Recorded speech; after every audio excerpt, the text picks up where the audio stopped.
어제요. 뜬금없이 전 국민의 욕을 먹은 사람이 한 사람이 있었습니다. 갑자기요. 김무성? 이분 갑자기 영문 모르고 욕을 먹었는데요. 자, 그래서 이제 한동훈 체제는 무너지고 윤석열 대통령은 헌재의 시간은 열렸고 네. 그리고 이제 비대위로 전환이 됩니다. 네네.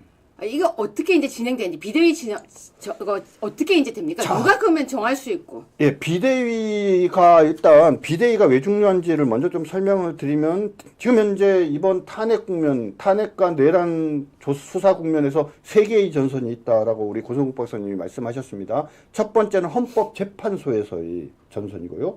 두 번째는 광화문에서의 전선이고 세 번째는 당 내부에서의 전선이다 이렇게 얘기를 했습니다. 당 내부에서의 전선이라는 것은 뭡니까? 국민의힘이 하나로 단합되고 뭉쳐서 간첩들을 색출하고 그 가짜들이 함부로 앞장서서 거짓 주장을 못하게 하면서 우리가 가짜뉴스에 제대로 대응할 수 있도록 일사불란한 체제를 만들 수 있어야 되는 거죠. 이 세 가지 전선에서 누구보다도 우리 당원과 국민들을 통합해내고 가열찬 투쟁으로 분명한 목표의식을 가지고 우리 당원과 국민들을 이끌어 나갈 사람이 돼야 되는데, 자, 내부 사람을 할 것이냐, 외부 사람을 할 것인가가 1차적으로 지금 뭐냐면은 문제예요. 근데 중요한 건요. 비대위원장은 누가 만들어요? 기본적으로는 지금 뭐냐면 전국위원회에서 정하게 돼 있어요. 근데 그 지금 추천되는 이름들은 누가 만드는 근데 거예요? 지금 뭐냐면 이놈의 당의 중진들이라고 하는 사람들이 네. 지금 얘기가 뭡니까? 당내 사람으로 할 거냐 외부 사람으로 할 거냐. 그런데 지금 이자들이 뭐라고 하고 있어요? 내부 사람으로 하겠다 지금 그렇게 얘기를 하면서 하나평이 나오지 않습니까? 근데 여러분들 한번 생각해 보세요. 좀 당내 사람으로 되겠습니까? 당내에 있는 사람이요 세 가지 전선을 제대로 대응할 수 있겠어요? 광화문 전선을 제대로 컨트롤할 수 있겠습니까? 아니면 헌법재판소의 전선을 제대로 컨트롤할 수 있겠어요? 당 내부조차도 제대로 제가 보기에는 지금 컨트롤하지도 못할 텐데 그 내부에 있는 사람을 가지고 비대위원장을 가겠다는 이 발상 자체가 현재 이 상황에 대한민국이 놓인 엄중한 상황 그리고 우리 보수우파가 놓인 엄중한 상황을 제대로 이해하지 못한다는 것이죠. 자, 여러분. 지금부터요, 이제, 누가 비대위원장이 되면 좋을지 여러분이 댓글을 한번 보면서, 제가 댓글 보면서 이야기를 하려고 하는데요. 사실, 지금 비대위원장은 굉장히 중요한 비대위원장입니다. 근데 아까 누가 어떤 댓글 중에 재밌는 걸 봤었어요. 박근혜 대통령이 비대위원장이 왔으면 좋겠다. 아, 그래요. 오시면은, 지금 뭐 좀 또 모이겠죠. 그런데, 또 쉬고 계신 어른에게, 그건 너무 힘들고요. 제가 그랬어요. 저는 우리 김문수 장관님이 비대위원장으로 딱 왔으면 좋겠다. 그리고 뭐 많은 분들이요. 고성국 저 찬성해요. 또 황교안 찬성합니다. 자, 그런데요. 자, 여러분 여기서 팩트 체크 하나 하고 가겠습니다. 어제요. 난리가 났습니다. 여러분 어제 뉴스 중에요. 뜬금없이 전 국민의 욕을 먹은 사람이 한 사람이 있었습니다. 갑자기요. 김무성 비대위원장이라는 뉴스였습니다. 기사 보여주세요. 여러분 이 기사를 보고요. 저는 너무 화가 나서 바로 페북에 썼는데요. 제가 그 페북에 이걸 올렸더니 댓글이 그냥 욕이 달려가지고요. 제가 KTX 타고 내려가다가 이 댓글 보고 제가 웃음이 터졌어요. 이분 갑자기 영문 모르고 욕을 먹었는데요. 자, 정 변호사님. 네. 이게 가짜뉴스라면서요. 누가 퍼뜨린 거예요? 전 몰라요. 근데 가짜뉴스래요. 저거 김어준이 퍼뜨린 건가요? 근데 가짜뉴스라고 하는 얘기는 들었어요. 가짜뉴스가 맞나요? 가짜뉴스라고 하니까 저도 믿어주고 있는 거예요. 그래요? 저는 저거 간봤다고 생각해요. 자, 여러분 지금 오늘 이게 가짜 뉴스다. 오늘의 가짜 뉴스가 이거였어요. 비대위원장 김무성이 아니다. 이러는데요. 김무성이 은근히 한동훈과 또 연관이 있더라고요. 그러니까요. 저 처음 들었어요, 오늘. 어떻게 연관이 있습니까? 고성국 박사님 방송에서 얘기하시더라고요. 뭐라고 하셨습니까? 김무성이 장인하고 아는 사이라고. 아, 그래요? 한동훈 장관의 장인인가요? 저 오늘 아침에 잠깐 방송에서 들었어요. 아, 네네. 그래서 친하다는 거예요. 친하다고. 근데 네. 저는 몰랐어요. 그쵸? 한동훈 입에서 나왔다고 고성국 박사님이 방송에서 하신 것 같은데 네네. 저 그거 보고 너무 놀랐어요. 김무성하고도 친하네요. 네. 그 진씨 집안이랑 뭐 좀 가깝다 이런 얘기가 있었던 것 같습니다. 아침 뉴스에서 저도 처음 들었어요. 네네. 근데 정치권에서 아는 사람들은 다 안다. 저는 네네. 이렇게 들었던 것 같아요. 혹시 아침에 고승국 박사님 방송 보신 분 계시면요. 좀 댓글 좀 주세요. 저도 아침에 일하다가 들었거든요. 자, 그런데 아니 김무성이 만약에 비대위원장이고요. 원내대표 권성동이면 옛날에 박근혜 대통령 탄핵하고 나가서 네. 당 만들었던 그자들이 당 대표에 원내대표 하고 있는데 이게 뭔 꼴이에요. 사실상 권성동은요. 2번이나 탄핵을 진행한 결국은 역사에 남을 사람이 돼버렸어요. 네. 네, 김무성. 자, 여러분 김무성이 비대위원장이 된다면 여러분 어떻게 생각하십니까? 정 변호사님은 근데 그 말 듣는 순간 어떠셨습니까? 만약에 김무성을 지금 만약에 비대위원장으로 올린다 그러면요. 결국 당의 중심에 있는 사람들이 다 가짜들이 있다라는 게 극명하게 드러나는 거죠. 언젠가 유채구가 계속 이야기하는 것 중에 우리 당은 뻐꾸기들이 참 많은 것 같아 이런 얘기들을 해요. 네. 뻐꾸기가 많다는 건 뭡니까? 뻐꾸기는 남의 둥지에 알을 낳잖아요. 그러니까 어미들이는 물은 모르고 막 먹여요. 네. 그게 뻐꾸기가 크잖아요. 그리고 나중에 날아가 버리거든요.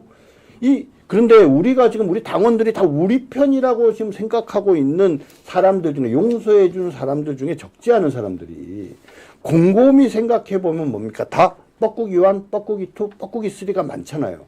그 대표적인 뻐꾸기 중에 뻐꾸기가 뭡니까? 김무성과 그 다음에 유승민과 그 다음에 권성동 이런 사람들이잖아요. 근데 어떻게 이런 사람들이 당 중심에서 아직도 있으면서 김무성이 비대위원장 어때? 경륜이 있잖아. 어떻게 그런 소리가 나옵니까? 그 경륜이 밥 말아 먹는 거죠. 그래서 김무성 비대위원장 설은요. 가짜 뉴스로 판명이 돼서 결론은 무성한 소문에 불과했다. 가짜 뉴스 오늘 체크 하나였고요. 김무성은 김칫국 마시고 좋아하다가 쓰러졌다? 아니요.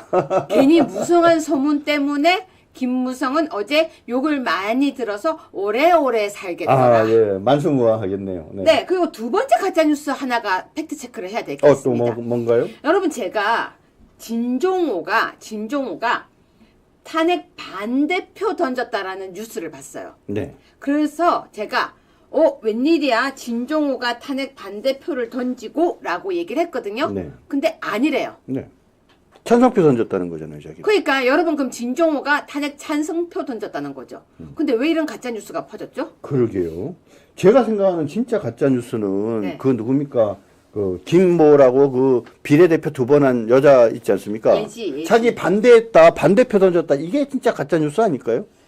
아무튼 여러분 오늘 가짜뉴스 2개는요. 제가 이제 저희가 가짜뉴스를 잡아서 팩트체크를 계속 매일매일 해드리려고 하는데 첫 번째는 김무성 비대위원장 설은 무성한 소문이었다. 가짜뉴스 맞아요. 진종호 탄핵 반대표 던졌다. 아닙니다. 찬성표 던졌다고 합니다. 자, 그렇게 오늘 2가지 팩트체크 가짜뉴스까지 했는데요. 자, 오늘 누군가가 아주 긴 재판 끝에 오늘 구속이 되었습니다. 조국 소식 잠깐 보고 가겠는데요. 정 변호사님. 네. 판결 동의 못한대요. 좌파들 중에요. 네. 최종적으로 유죄가 확정됐는데 판결에 동의하는 사람 혹시 보셨어요? 근데 왜 저렇게 맨날 동의를 못해요? 그들이 세상에 살고 있기 때문이죠. 네. 그들이 원하는 결론을 내리면 옳은 판결이고, 그죠? 본인들이 생각하는 결론이 안 나오면 동의하지 못하고 잘못된 거죠. 얼마 전에 그 윤 누군가 하는 여성분, 그죠? 대법원 판결에서 얘기했잖아요. 우리는 무죄다. 그죠? 동의할 수 없다. 똑같아요. 하는 짓. 네, 그래서 이제 조국은 갔습니다. 곧이어서 이재명만 가면 되는데요. 여러분 그렇다면 이제 조국도 갔고 재명이도 이제 곧 갈 것인데. 재명이가 그 얘기 박지원이가 얘기했잖아요. 뭐라고요? 야, 국아 2년 다 있는 거 아니야? 우리가 정권 잡으면 그거 풀어줄게. 그렇게 얘기했잖아요. 2년 아니에요. 못 들은 걸로 하겠습니다. 자, 이제 동훈이도 갔습니다. 그렇다면 어느 비대위원장이 되면은 우리가 윤석열 대통령을 진정 지키고 뻐꾸기들을 몰아낼 수 있을까요? 여러분, 저는 이런 얘기를 하고 싶습니다. 정말로 보수우파의 마음을 알아줄 수 있고 보수우파의 신뢰를 얻을 수 있고 보수우파가 무엇인지를 아는 사람이 비대위원장이 돼야 된다고 생각합니다. 자, 정 변호사님은 어떤 분이 돼야 된다고 생각하는지. 지금 보수파가 해야 될 일이 무엇인지를 아는 사람. 비대위원장이 해야 될 분명한 목표의식은 딱 하나예요. 부당한, 그죠? 국회 독재를 통해서 대통령을 내란, 계엄령을 선포한 대통령을 내란으로 만들라는 윤석열 대통령을 구하는 것을 최고의 목표로 해서 그것을 달성하기 위해서 모든 역량을 집중시킬 수 있는 그런 능력이 있는 분. 그것으로 우리 보수파와 국민들과 당원들을 통합시킬 수 있는 분. 그리고 그분을 중심으로 가열찬 투쟁을 해 나가는데 가장 최선두에 서서, 그죠? 스스로 몸을 불사르는 그런 어떤 열정을 보여줄 수 있는 분이어야 합니다. 그래서 제가 감히 말씀드립니다. 안에 있는 사람 안 돼요. 안에 그 중진 의원들보단 차라리 제가 하는 게 낫습니다. 제가 보기엔 법무법인 해는요. 정 안 되면 그러니까 제가 보기에는 그 사람들보단 차라리 제가 낫고 저보다는 저기 정준길 나왔어요. 미래 이름. 최고위원이 더 낫고요. 근데 진짜 제가 보기엔 현재 딱 3명 정도인 것 같아요. 하나는 김문수 장관, 두 번째는 고성국 박사, 세 번째는 차라리 정광훈 목사 이렇게 세 사람. 아니에요. 저는 달라요. 네. 1번 김문수, 네. 2번 고성국, 네. 3번 원희룡. 아, 그래요? 저랑 그리고- 두 표가 같네요. 그리고 윤상현. 윤상향. 저는 원내는 반대라니까요. 원내 갖고는 안 돼요. 아니 정광훈 목사님이 들어가시면요. 네. 광화문이 흐트러져요. 아니 안 돼요. 그러니까 이제 서로 대화를 나눠보니까 두 분으로 지금 의견이 모이네요. 아 근데 황교안 우리 총리는 어떻습니까? 부정투표. 아 부정투표. 부정투표에 앞장서셔야죠. 네, 그거 앞장서셔야 예, 돼요. 그거 좀 당 안으로 끌어들여서 그거 TF 에 전체를 관장하기엔 좀 어려울 것 같네요. 예. 그렇죠? 그러면 황교안 우리 총리를 네. 부정투표 TF에 장으로 모셔서 네. 주요 전선 하나를 맡겨드리면 될 것 같습니다.